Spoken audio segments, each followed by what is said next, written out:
Little sister सोबत poison challenge. ये I am excited. Yes. ये मग आता आपण पहिले तू पॉइझन सांग, मी पॉइझन सांगेन. हाय करायचं ठीक आहे. ओके तू सांग किती घ्यायचं पॉइझन. मला आता मी तिकडे बघ चांगलं मी झालं. मी सांग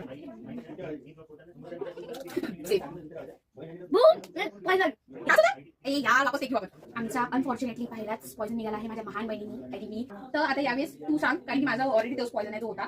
तू सांग.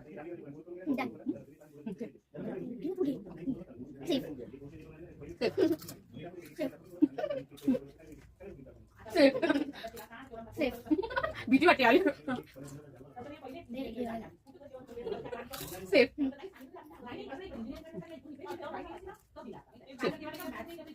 सेफ.